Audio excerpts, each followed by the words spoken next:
Imagina você, como programador, receber uma oferta do Google de mais de R$1,5 milhão por ano e simplesmente recusar essa oferta. Foi isso que aconteceu com um engenheiro de software que também é criador de conteúdo, que eu gosto bastante do canal dele. E a ideia desse vídeo é analisar o vídeo dele para trazer alguns insights para vocês sobre o mercado de tecnologia. Bora pro vídeo!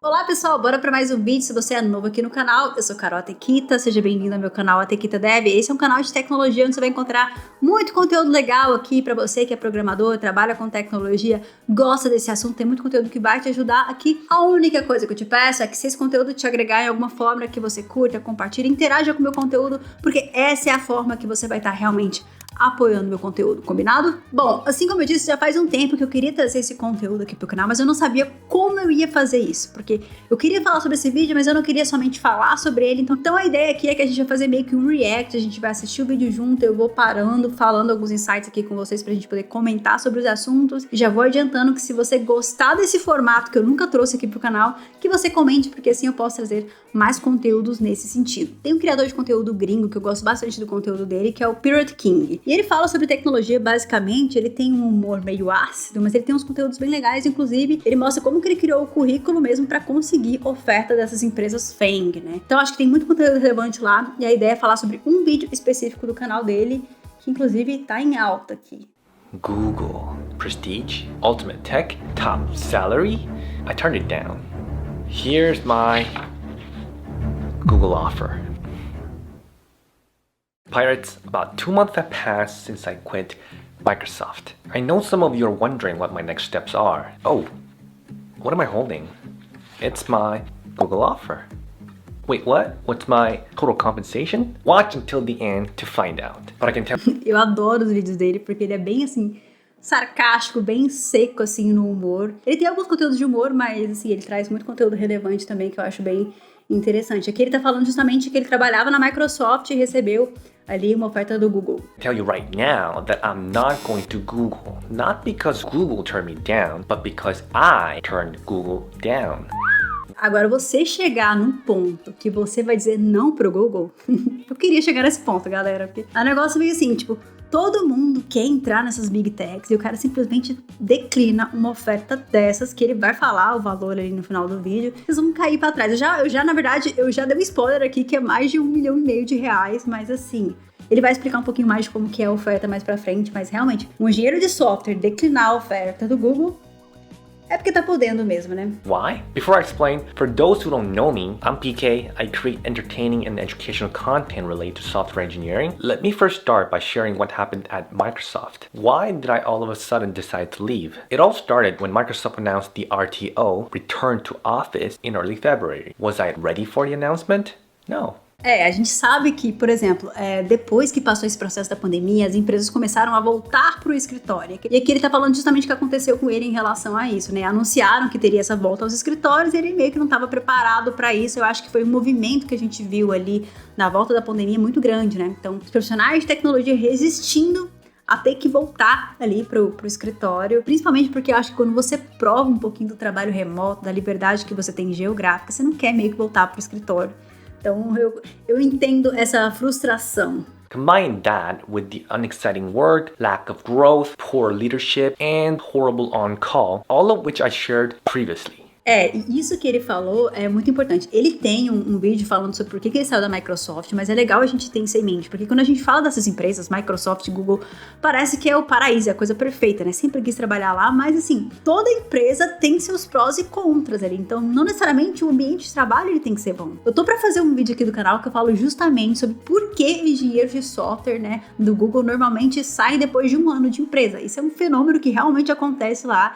Eu queria falar um pouquinho mais sobre isso, porque a gente meio que cria uma visão de que é o emprego perfeito, de que é a oportunidade perfeita, e não é necessariamente assim. Aqui ele tá falando de uma liderança ruim e que tá trabalhando num projeto monótono, né? E acho que essa é uma coisa que pode acontecer muito fácil, independentemente da empresa que você entrar, né? Você acabar num projeto específico daquela empresa que tem uma liderança ruim e você acabar fazendo um projeto monótono. Principalmente quando a gente fala em Big Tech, empresas grandes, né? Onde você tem muitos processos. Eu já falei sobre isso aqui em outro vídeo do canal, sobre o que faz um programador na vida real, né? Principalmente nesse tipo de empresa, é muito comum você fazer tarefas específicas, né? E por tudo ser muito lento ali nesse sentido, pode ser que você sinta que o seu trabalho é um pouco monótono, que você tá fazendo aquele trabalho de formiguinha ali todos os dias. Então, esse sentimento é importante compartilhar, de que por mais que, poxa, Google, Microsoft e tal, tudo tem o seu lado. Você tá numa grande empresa, você tem que lidar ali com a parte ruim de estar numa grande empresa com muitos processos e, de repente, até com uma liderança não tão legal assim. They were terrible enough. And now, these guys were asking me to face that atrocity in person. That pulled the trigger. Isso puxou o gatilho, né? Tipo assim, a empresa pode ser ruim, mas o trabalho remoto a gente suporta. Agora, ter que suportar isso presencialmente, ninguém quer. Will I accept my fate and be miserable for the rest of my career? Or defy the inevitable and set sail into a new adventure? I chose the latter. I quickly looked into how many time offs I had, and oh man, guess what? Combining all the paid time offs carried over from last year, accrued this year, plus some sick days, I had about 20 days of PTOs in my arsenal. Daí um ponto interessante que ele falou ali. Então, assim, imediatamente quando ele viu que ele não queria seguir na Microsoft, ele deu uma olhada ali nos dias que ele tinha de folga para poder se preparar para outra entrevista. Isso me lembra muito, tipo assim, na época da pandemia, quando a gente tava com aquele boom todo de concorrências, empresas realmente se matando por causa de profissionais, quando acontecia muito do cara tá no trabalho fazendo entrevista para outra empresa. Então, complicado, né? Mas aqui ele fala justamente sobre paid time off. Então, lá fora, a gente não tem as férias, a gente não chama de férias, a gente chama aí de PTO, que é paid time off, né? Você tem um tempo pago para você tirar livre ali nesse sentido. E é legal dizer isso, porque tem empresas que têm esse paid time off ilimitado, então você pode tirar quantos dias de férias você quer. Eu não sei como que isso funciona, na verdade, porque pra mim a impressão é que eles podem vender que isso é ilimitado, mas quando você for ali negociar com seu manager, ele pode falar assim, não, esse mês você não vai tirar não, então acaba te limitando e você vai chegar ali nos dias normais ali que você tem, anuais ali, no padrão que você tem. Então eu não sei como que funciona na prática esse Unlimited Paid Time Off, mas acontece em algumas empresas. So the next day I called my manager, told him I'm taking a few days off, and start LeetCoding. LeetCode, ele falou um ponto muito importante aqui. A maioria dos engenheiros de software que já trabalharam nessas empresas FANG, eles falam do LeetCode. Eu já falei sobre isso aqui em outros vídeos aqui do canal. O LeetCode, ele é uma plataforma para te ajudar a trabalhar a sua resolução de algoritmos, né? Então você tem ali um plano de estudos que vai seguir certinho para que você consiga se preparar para as etapas técnicas. Isso aqui é muito importante, né? E eu, inclusive, utilizei o LeetCode para preparar para o processo da Riot, né? Então uma coisa legal que eu gosto do LeetCode é que o plano de estudo dele é muito bom e ele tem planos focados, né? Com certeza ele deve ter pegado um desses planos que é personalizado, porque tem um plano de estudo do Google, então você vai estudar normalmente os tipos de exercício que caem nesses processos, né? E ajuda demais. E esse ponto que ele tá falando é muito importante. Olhem aqui, ele tirou 20 dias de pay time off, de férias ali, para se preparar para esses processos. Então, por mais que ele seja sênior e tá na Microsoft, ele se colocou naquela posição de tipo assim, cara, eu tenho que aprender, tenho que estudar ali para eu realmente dar conta do processo. Então eu acho que independentemente da sua senioridade, se você está se aplicando para outras oportunidades e se você quer realmente passar nos processos, se preparar é muito importante, né? Eu fiz vários processos quando eu estava tentando carreira no exterior, antes de entrar na Action, e eu posso dizer que não ter me preparado tirou muitas oportunidades interessantes ali da minha mão. Então eu acho que é muito importante quando você for tentar algum processo, realmente se dedica, realmente se prepara, porque se for uma oportunidade boa, você não vai deixar essa oportunidade passar pelas suas mãos. Now, a month isn't usually enough to jump the ship since most people prepare for at least 3 months, but I didn't want to drag this either. I mean, LeetCoding isn't exactly fun, right?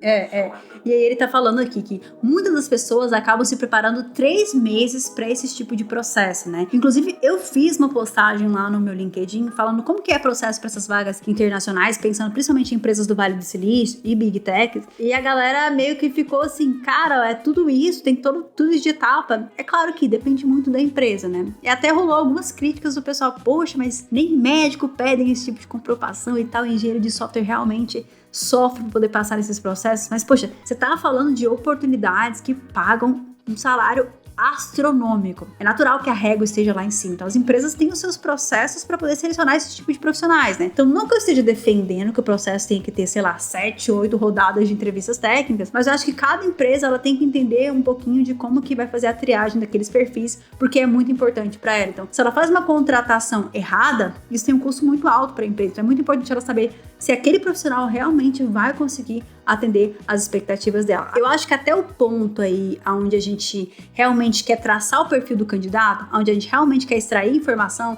isso é válido. Agora, o ponto onde você vai simplesmente estressar o candidato com um monte de coisa que não tem nada a ver, eu acho completamente assim, de verdade. A gente tinha que parar de aceitar esse tipo de processo. Na época, quando eu tava tentando muitas vagas internacionais ali, antes de entrar na Action, eu participei de um processo, inclusive, onde eu fui submetida a 2 entrevistas técnicas seguidas. 3 horas de algoritmo. No final, eu já não sabia nem meu nome. Então, a gente começa a se questionar por que tipo de informação a pessoa quer extrair de um candidato que fica 3 horas sob pressão nesse sentido. Isso eu realmente critico, porque eu acho que nesse momento, nesse ponto, você está simplesmente eliminando o candidato. Porque simplesmente pode ser que a pessoa não deu o melhor porque ela está exausta, ela está num estado de exaustão. E acho que foi o que realmente aconteceu comigo. Eu não estava preparada para ficar 3 horas me esforçando mentalmente. E eu acho que esse é um ponto muito importante. O processo seletivo também acontece do seu lado. Então, se você está no processo onde a empresa te submete a etapas que você pensa, poxa, nossa, isso não foi legal, isso provavelmente indica que trabalhar naquela empresa não é legal. Então, se eles me colocaram nessa pressão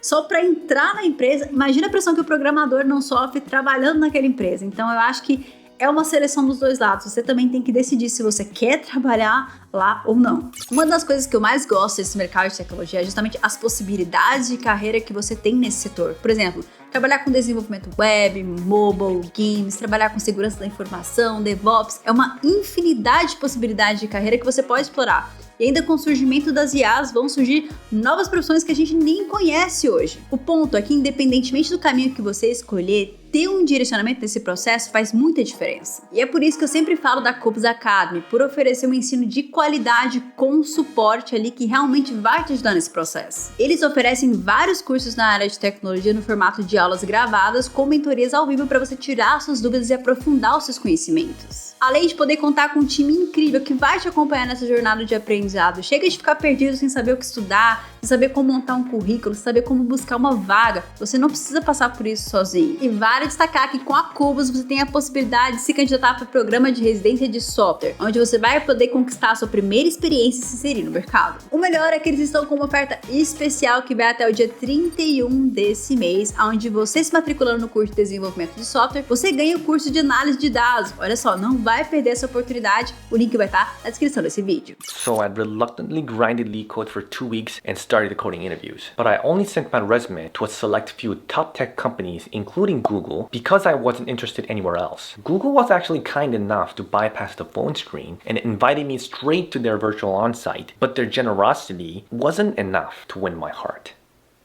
Aí ele tá falando aqui que o Google, ele foi generoso porque ele fez ele meio que cortar o caminho ali das entrevistas. Então ele meio que pulou uma etapa do processo. Eu acho que isso acontece muito em vagas que são urgentes. Então por mais que a empresa tenha ali todo o seu processo seletivo, dependendo da urgência do profissional, ela pode ali fazer com que você pule essas etapas e seja um pouquinho mais direta na contratação. Principalmente dependendo do seu background também.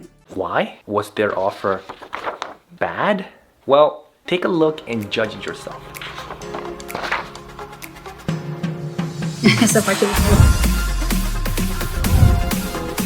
boa. Olha só, olha não, vamos lá. Salário base, $172 mil por ano. Faça a conversão, mas isso não é tudo. Por que isso não é tudo? Porque quando a gente fala de compensação anual, lá eles não estão falando somente de salário. Então, tem vários outros bônus que eles dão, inclusive porcentagem ali em ação, que contribuem para a sua compensação anual. E essa porcentagem em ação, ela não é liberada de uma vez. Então, você vai ganhando à medida com que você vai ficando na empresa. Você tem cotas de ações ali que você acaba ganhando por trabalhar naquela empresa, que pode ser bem interessante, mas acaba sendo arriscado também, porque de repente você tem um azar de entrar numa empresa que as ações caem bruscamente, então essa compensação acaba não compensando tanto assim, né? Mas esse ponto é importante do salário, eu vou até voltar aqui no vídeo pra gente ficar aqui na tela. $172 mil. Dá pra tirar isso como programador trabalhando remoto aqui no Brasil? Não, galera, não dá. Esse é um salário diferenciado e não é todo o salário, assim, você vai ver que ele vai adicionando ali as compensações e tal, pra chegar na compensação anual de fato, mas tem uma diferença grande quando você trabalha como contractor. Então aqui ele é employee, ele é empregado do Google, né? Ele tá trabalhando também lá no escritório do Google no exterior. E quando você trabalha em outro país como contractor, além de você não ter essas outras compensações que eles dão ali de ações, etc, e outros bônus, você também não chega num salário desse trabalhando como programador, como contractor aqui do Brasil para o exterior. Já explicando um pouquinho de como que acontece isso, se a empresa ela tem escritório aqui no Brasil, ela vai te contratar como CLT. Então você vai ganhar o seu salário como CLT e tal, mas com certeza vai ser um salário acima da média, principalmente ali nessas big techs, mas não vai chegar a isso aqui. Então se iluda, não vai chegar a isso. Tem uma diferenciação de salário com certeza para os salários que eles pagam lá, né, no escritório do Google e tal. Então tem essa diferença. Agora, se a empresa ela não tem escritório aqui no Brasil, a única forma de que você tem para trabalhar para essa empresa seria como contractor. Como que é o contractor? Contractor é como se fosse ali o nosso contratão PJ, mas não necessariamente você precisaria ser uma pessoa jurídica para poder ali prestar esse serviço. Você pode ser uma pessoa física, mas se você trabalhar como pessoa física, você vai ter um imposto ali gigantesco. Por isso, a maioria dos programadores que trabalham para fora acabam abrindo a sua empresa para poder pagar menos imposto, principalmente porque a gente tem isenção de imposto ali quando você trabalha para o exterior. Quando você presta serviço para o exterior, você acaba tendo isenção de imposto estadual. Inclusive, eu tenho um conteúdo aqui no canal que eu falo sobre isso, sobre essa questão de impostos, né? Mas tem uma diferença muito grande. Você, como contractor, você não vai chegar nesse salário. Então, o máximo que eu vi ali de vagas remotas ali que possibilitavam que você trabalhasse no mundo inteiro foi chegar ali no máximo $130 mil anuais. E assim, sem os outros bônus, né? Porque aqui ele vai somando os bônus e você vai ver quanto que vai chegar ali no fim das contas. Mas sem os outros bônus. Então, sim, tem uma diferenciação, por exemplo, você trabalhar para o Google através de uma empresa de consultoria como terceirizado e você trabalhar para o Google lá, estando lá no escritório do Google, né? Então, tem essa diferença. Esse salário aqui é só indo lá mesmo fazendo o processo, trabalhando como empregado do Google, né? Não tem como você chegar nesse salário aqui trabalhando remoto aqui no Brasil. Assim, eu não vou dizer que é impossível, mas eu acho que para chegar nesse salário aqui, você teria que ser o Julius e trabalhar em 2, 3 empregos para poder chegar nesse montante aqui. E assim, não vai ter vida, né? Sign-on bônus. O que é esse sign-on bônus? É quando você entra na empresa, ela já te dá uma bolada. Então aqui é $50 mil. Só na entrada ele já vai chegar ali, pá, $50 mil só para você ser contratado. Só para vocês terem uma noção do quanto mão de obra especializada é disputada lá. Então, com certeza, ele é um cara muito bom no que ele faz ali, engenheiro de software sênior e tal, e trabalhou na Microsoft, etc. E esse bônus só de contratação, $50 mil, só para assinar ali o contrato. Mas claro que tem condições, né? Eu acredito, eu nunca vi um contrato desse de fato, mas aqui no Brasil eu sei que as empresas que pagam bônus de contratação, elas exigem que você fique pelo menos 1 ou 2 anos na empresa. Tem esse porém também. Oh, if you don't know what equity or RSU means, check out this video.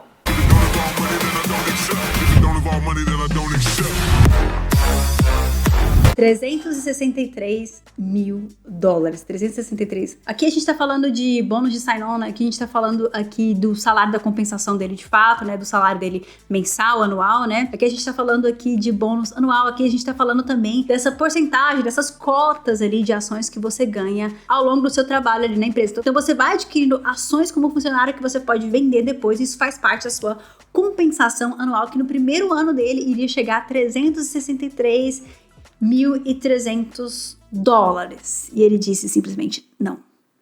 Cara, eu quero chegar nesse nível aí. Not bad, huh? Nada mal, hein? Eu com uma oferta dessas,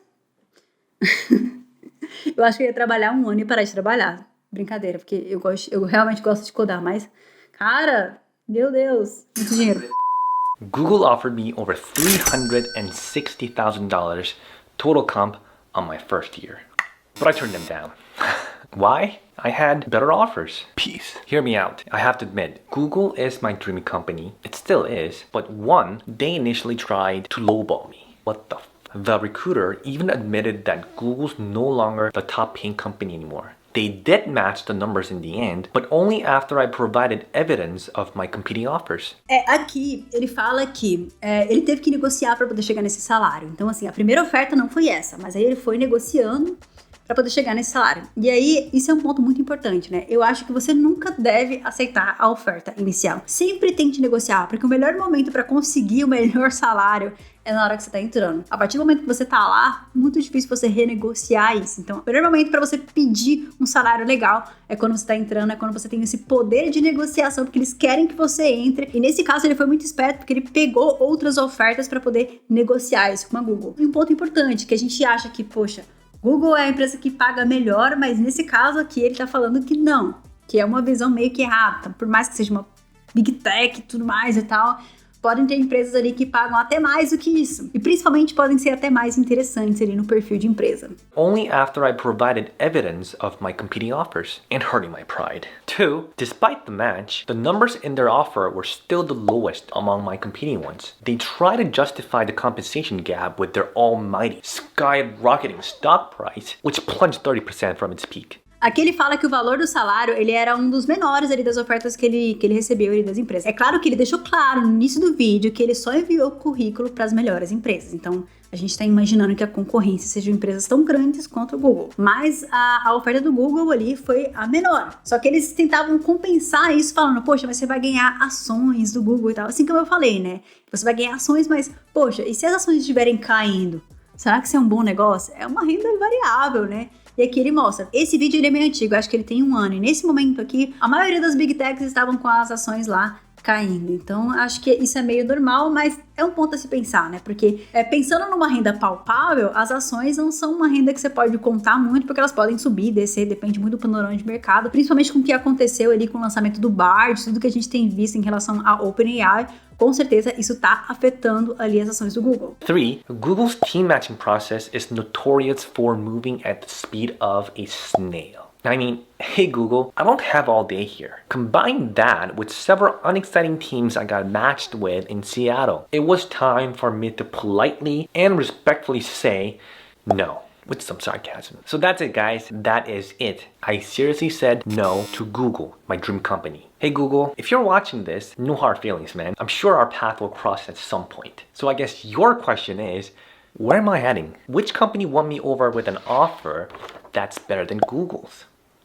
Before we get there, let me introduce this video's sponsor, Brilliant. Aqui ele vai fazer o jabá dele, vai falar sobre outras coisas ali, mas acho que chegamos ao ponto importante, que é onde ele fala da oferta e tal, que ele realmente declinou e achou algo mais interessante, né? Mas aqui definitivamente dá pra gente entender o quanto um profissional ali que tem experiência de mercado, que tem conhecimentos ali que são muito valorizados no mercado, tem esse poder de negociação com empresas tão grandes quanto Google, Microsoft, entre outros. Ele saiu do Microsoft, recebeu uma oferta do Google, negou a oferta do Google e entrou numa empresa que ele não quis falar para onde ele foi, né? Já dando spoiler aqui do resto do vídeo, ele não quis falar para onde ele foi, mas é tão grande quanto a gente fica ali pensando em qual empresa seria, né? Mas para ser uma oferta que cobriu essa, realmente foi uma ótima oferta. E eu acho que ele trouxe um ponto importante também, para você analisar o contexto como um todo, né? Antes de você aceitar uma oferta de uma vaga, né? Em um desses processos que eu fiz posterior, a empresa oferecia essas ações, né? E você tinha